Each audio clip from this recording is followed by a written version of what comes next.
اللہ رب العزت نے قرآن کریم کی اس نسبت کو بندے کی طرف کیسے منتقل کیا، اس کا بھی عجیب قصہ ہے۔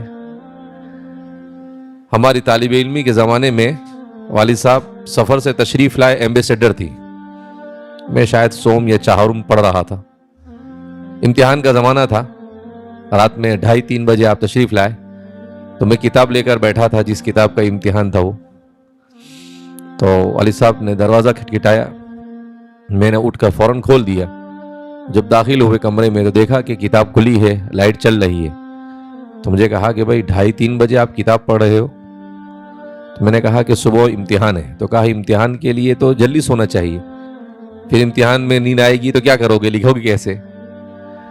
تو میں نے کہا نہیں، انشاءاللہ آپ دعا کریں، اللہ مدد کا فرمائیں گے۔ اس کے بعد میں نے دیکھا کہ آپ بہت تھک گئے، تو میں نے کہا کہ میں آپ کو کمر اور پاؤں دبا دیتا ہوں، سر دبا دیتا ہوں، تھوڑی دیر آپ کی خدمت کر لیتا ہوں۔ اللہ رب العزت کو کچھ دینا ہوتا ہے تو اللہ رب العزت اس طریقے سے اسباب مہیا فرماتے ہیں۔ تو میں آپ کا کہا کہ ٹھیک ہے، آپ ابھی تو بہت لیٹ ہو گئے، آپ سو جاؤ۔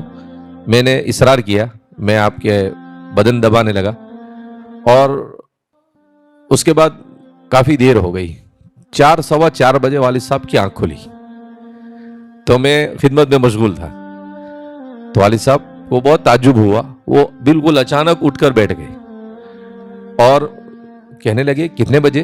میں نے کہا معلوم نہیں، گھڑی میں دیکھا تو 4-4:15 بج رہے تھے۔ کہا کہ عجیب آدمی ہو تم، ابھی امتحان، گرمی کا زمانہ ہے، تھوڑی دیر میں اذان ہوگی، تو کب سو گے اور کیسے امتحان دو گے؟ تو میں نے کہا کہ نہیں، کوئی بات نہیں، مجھے بھی خیال نہیں رہا۔ تو وہ رونے لگے اور روتے روتے میرے سر پر ہاتھ رکھا اور کہا اللہم علمہ الکتاب و تأویلہ۔ اللہ کا بھی عجیب نظام ہے۔ حضرت عبداللہ ابن عباس رضی اللہ تعالیٰ عنہ کو جو دعا رسول اللہ صلی اللہ علیہ وسلم نے ان کی خدمت پر دی تھی، بالکل وہی دعا اللہ نے ان کی زبان پر جاری کر دی۔ اس کی برکت میں نے کیا دیکھی؟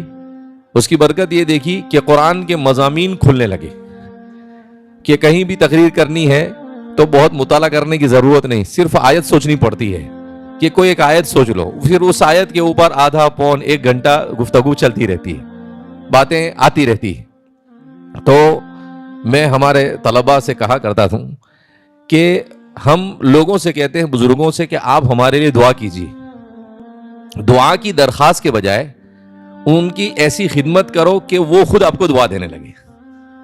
ایک ہے دعا کی درخواست کرنا، اور ایک ہے ایسا کام کرنا کہ دعا مل جائے۔ دعا لینا تو دعا لینا اس لیے کہ جو دعا دل سے نکلتی ہے طاقت پرواز رکھتی ہے، پر نہیں طاقت پرواز رکھتی ہے۔